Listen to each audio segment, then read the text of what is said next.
Hey everyone, welcome back to another video here on Keep Running with BK. And the past 5 days have been unusually busy and crazy for me, and it begged the question, what does a busy runner do to make sure that they maintain their training? So if that sounds interesting to you, stick around and we'll be right back right after this.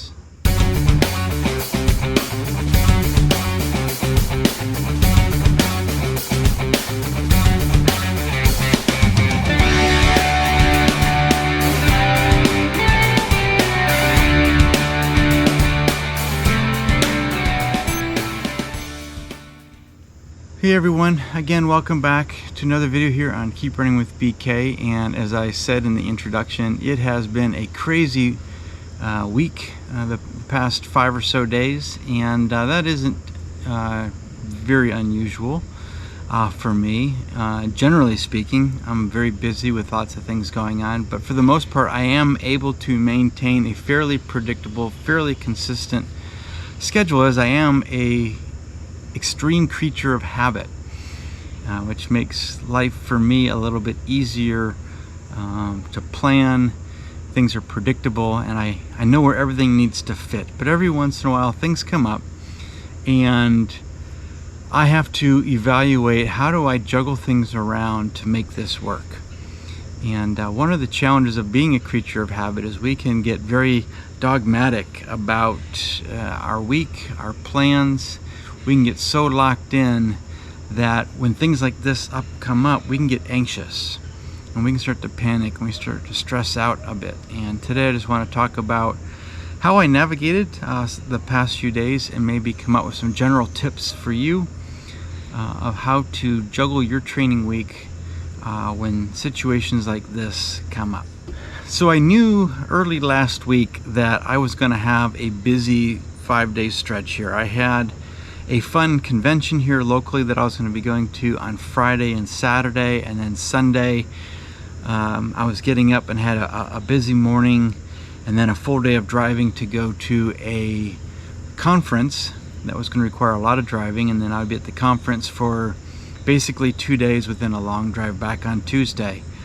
And that, 1 day or 2 days is fairly easy to navigate, but when you've got 5 straight days of out of the ordinary busyness, you do have to take a few extra steps to think through and plan your week. Have a plan of attack if you want to be successful in maintaining your training plan. So what I'd like to do now is just really kind of just talk through that 5-week stretch, kind of some of the scenarios, some of the thinking that I did, and some of the changes that I made, and then we'll come back and wrap up with just some general tips to take away from this. So first, let's talk about the fun convention. I know, looking at the schedule for it, that it was going to start around noon on Friday and it was going to go pretty long, and then it was going to start fairly early Saturday morning and pretty much go all day. And so to get in Fridays and Saturdays training, I had to get a little creative, because if you've been following my channel, you know that typically on Saturdays is when I do my long run, which usually takes a couple of hours. And with an early start on Saturday, that wasn't going to work. So what I decided to do, knowing that I had really the whole morning on Friday to get ready and before we had to leave, I moved my long run up to Friday. And I pushed Friday's easy run, which is generally shorter, to Saturday morning, because that would fit into the time constraints that I had, and it was something that was very doable for me. It certainly helps that I took a vacation day from work on Friday, so I had the whole day. So then I had the luxury of having kind of the full morning to get my long run in, to get cleaned up, to get packed, and all that kind of stuff before we had to jump in the car and go. Sunday morning, I knew I had an early start. I had a full morning, and then we were going to be in the car for about 4.5–5 hours to drive to where we were going, and there was really no room in the day to get a run in. So not a big problem for me, because generally speaking Sundays are off days or complete rest days for me. But sometimes when I have a situation like this, that could be an option to maybe pull up another or move another run around into that normal rest day and take that normal rest day on another day. That is something I could have considered doing and did, but in this particular case I did not, because I really needed the full rest day, and it really was what was best for my schedule. But I knew then on Monday and Tuesday we had a full agenda at the conference, and I knew getting up early and it potentially being dark, generally speaking, in a new place would be full of challenges. This happened to be a place I've been to before. I was somewhat familiar with it. I was fairly comfortable with what the route was that I was going to be running. But I also knew that after a full day of traveling, sleeping in a new place, you know, me being a creature of habit, getting out of my routine, that the idea of getting up early on Monday morning before everything got started and trying to squeeze in a run in the dark probably wasn't the best plan, especially knowing that when looking at the agenda, I knew that I had a couple hours in the afternoon of free time that was open, and it just made sense to slot the targeted run for Monday there. And one of the other added benefits is I'm able to get then some running footage that you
Tuesday morning, the plan was to get up early after kind of adjusting to things, getting up early and getting out and getting the run in.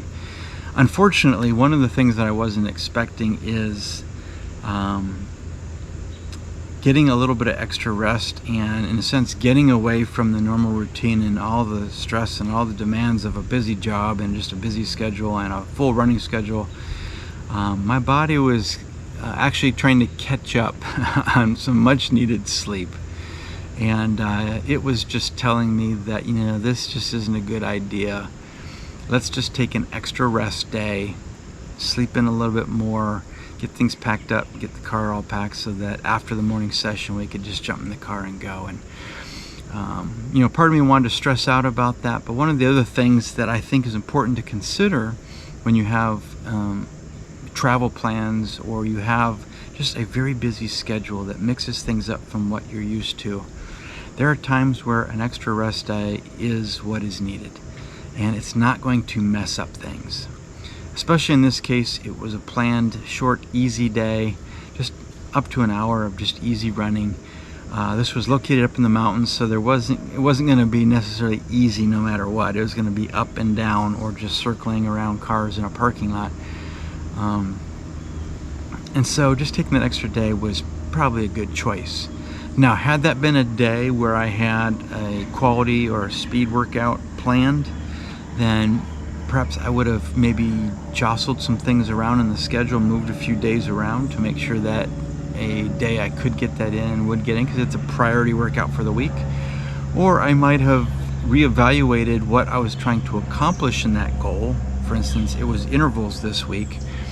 So maybe I could have come up with a similar workout where I knew I could do, a effort uphill, to get the same training effect, if you will, and then an easy recovery down the hill and just done some hill repeats or something like that for the duration of what my planned intervals were. That could have been an alternative, but I opted not to do that.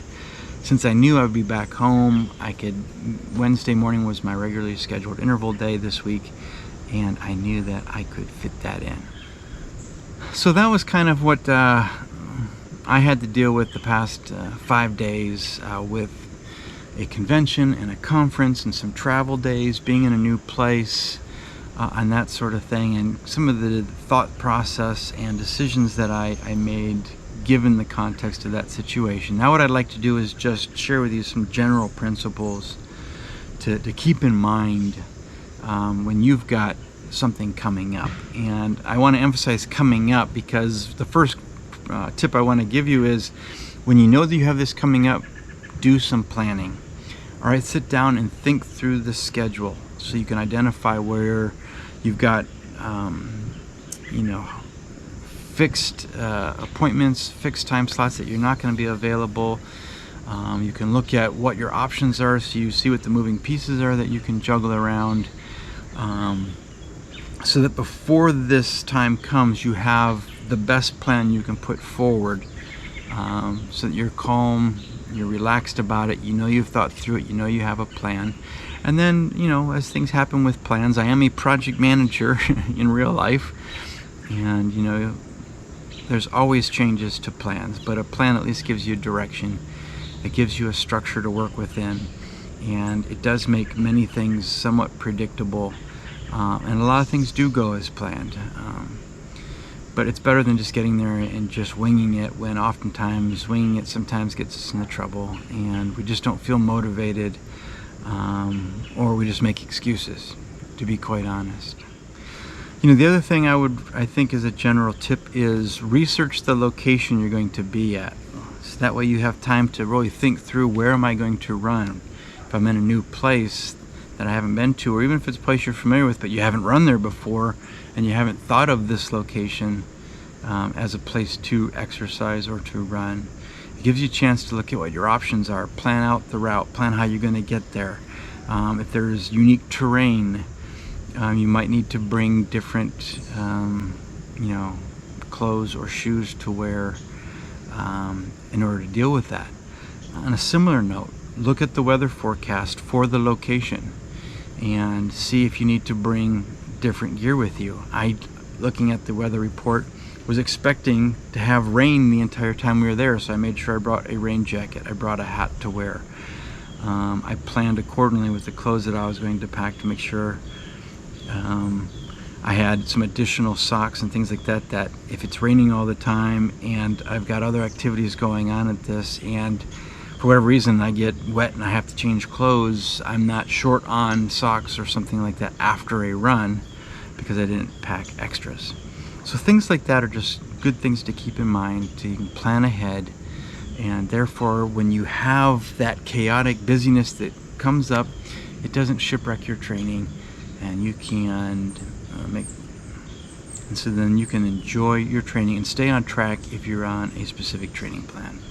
Well guys, that's all I have for you this week. Again, I appreciate you checking out this video and checking out the channel. If you're new here, consider subscribing to the channel, and if you found value in the video, I'd really appreciate a like.